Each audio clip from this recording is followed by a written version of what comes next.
মানে সহজে টাকা পাওয়ার একটা মাধ্যম। এই প্রেক্ষিতে তবে গ্রামে মানুষের কাছে আমরা যেটা কথা বলেছি আজকে, তাদের কাছে মেসেজ গেছে যে সরকারের কাছে টাকা আছে, সরকার এখনই এই টাকা দিতে পারে, এরকমও দুই একজনের সাথে কথা বলেছি। তো পরবর্তীতে তারা কিন্তু বিভিন্ন জেলা উপজেলায় এইটার উপর ভিত্তি করে এই সভা সমাবেশ করেছে এবং সর্বশেষ আজকে 25শে নভেম্বরে তাদের ঢাকা শহরে সোহরাওয়ার্দী উদ্যানে একটা বড় সমাবেশের আয়োজনের কথা ছিল, কিন্তু পরবর্তীতে আমাদের কাছে আবেদন করা হলে আমরা বিস্তারিত প্রতিবেদন দেখে তাদের কর্মকাণ্ড এবং এটা কি ধরনের ইফেক্ট ফেলতে পারে এটা বিবেচনা করে পরবর্তীতে তাদের এই অনুমতিটা কিন্তু দেওয়া হয় নাই। কিন্তু সমস্যা হলো তারা যে আবেদনটা করেছে, এই আবেদনের কপিতে তো আমরা অনেক সময় সাইন করি যে ডিসি রমনা বা ওসি শাহবাগ মতামত দেন, এই যে আমাদের যে সাইন আছে সিনিয়র সাদের, এইটাকেই তারা দেখাইছে যে এটা অনুমতিপত্র পাওয়া গেছে। মানে মানুষের সাথে আবার প্রতারণা, যে আমাদের মতামতের সাইনটাকেই তারা দেখিয়ে দিয়েছে যে আমরা যে অনুমতি পাওয়া গেছে। এই বলে গ্রামগঞ্জের বিভিন্ন তারা সংগঠক তৈরি করে দিয়েছে, আপনারা বিভিন্ন ব্যানারে দেখেছেন যে সংগঠক অমুক জায়গার সংগঠক, এবং এদের বলা হয়েছে যে তোমরা যত পারো লোকজন নিয়ে আসো। এবং আমরা কথা বললাম সকালে যে কারো থেকে 400 টাকা, কারো থেকে 200 টাকা, মানে যার যেমন ভাড়া লাগে এই সবার থেকে টাকা তুলে তুলে এভাবে গাড়ি ভর্তি করে, লঞ্চ ভর্তি করে, এমনকি যারা গাড়ি পায় নাই, ভাড়া পায় না, তারা হাইস ভর্তি করে লোক নিয়ে চলে আসছে।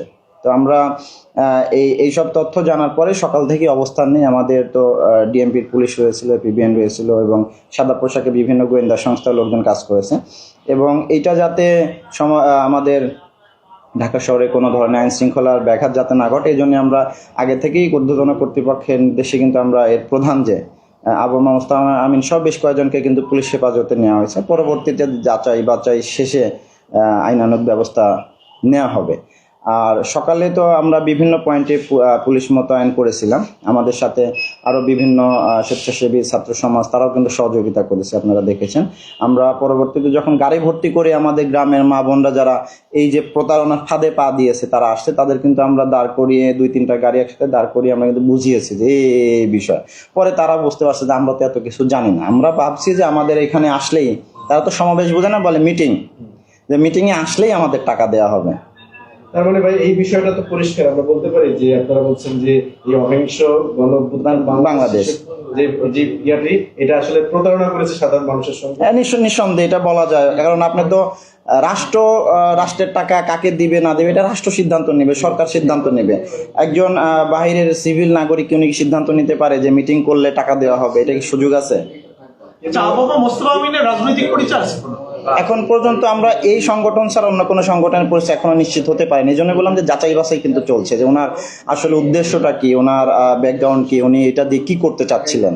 আনুমানিক কতজন আটক করেছেন আপনারা? আটক বলতে কি, এখানে হয়েছে আপনারা দেখেছেন সকাল থেকে ছাত্ররা বা অন্যান্য অনেকেই কিন্তু তাদের ধরে আমাদের হেফাজতে দিয়েছে। আর কেউ আমাদের হেফাজতে দিলে কিন্তু আমরা সহজেই হচ্ছে যে ছেড়েও দিতে পারি না, আবার তাদের আটকও বলতে পারি না, গ্রেপ্তারও বলতে পারি না। তারা আমাদের হেফাজতে আছে, আমরা একটু জিজ্ঞাসাবাদ করি, কারণ বিভিন্ন থানায় সংখ্যাটা আছে, তো এখনই এটা আসলে বলা যাচ্ছে না যে সংখ্যাটা এক্সাক্ট কত হবে। আমরা জানছি যে ওরা কি শুরুতে আপনাদের কাছে সোহরাওয়ার্দীতে সমাবেশের অনুমতি চাইছে? হ্যাঁ, ওই যে বললাম অনুমতি চেয়েছিল। পরবর্তীতে তারা এখানে শাহবাগ অবরোধ করতেছে, সেটাও যদি আপনার না দেন তার আলটিমেট পরিকল্পনা কি ছিল? আমরা শুনছিলাম ওদের মুখ থেকে শুনছিলাম যে তারা নাকি প্রধান উপদেষ্টা কার্যালয় ঘেরাও করতে চাইছিল, এরকম আলটিমেট পরিকল্পনা তাদের কি ছিল? আলটিমেট পরিকল্পনায় যে প্রথমে তারা আমাদের সাথে কথা হয়েছিল যে সোহরাওয়ার্দী উদ্যানে যদি করতে না দেয় তাহলে আমরা শাহবাগে করবই। এই কারণে কিন্তু আমরা, আপনি জানেন যে তাদের তো একটা এটা প্রচ্ছন্ন হুমকি, কারণ শাহবাগে অবরোধ করা মানে তো পুরো ঢাকা শহরের জনজীবন একেবারে মানে স্থগিত হয়ে যায়, মানে স্থবির হয়ে যায়, এটা তো জানেন যে জ্যাম তৈরি হয় এই কারণে। এবং আপনারা জানেন যে এই মুহূর্তে বিভিন্ন ধরনের ষড়যন্ত্রকারী গোষ্ঠী তো থাকেই, মানে একটা সুযোগ পেলেই সেখানে একটা বিশৃঙ্খলা তৈরি করে সরকারকে প্রশ্নবিদ্ধ করার জন্য। এই কারণে আমরা কিন্তু আগেই প্রতিরোধমূলক যে ব্যবস্থা সেটা কিন্তু আমরা নিয়েছি। এবং যদি আল্লাহর রহমতে শুকরিয়া আল্লাহর যে ছাত্র সমাজ আপনাদের সকলের সহযোগিতা আমরা কিন্তু শান্তিপূর্ণভাবে এই যে একটা মানে একটা আশঙ্কার বিষয় ছিল সেটা কিন্তু সমাধান এখন হয়ে গেছে।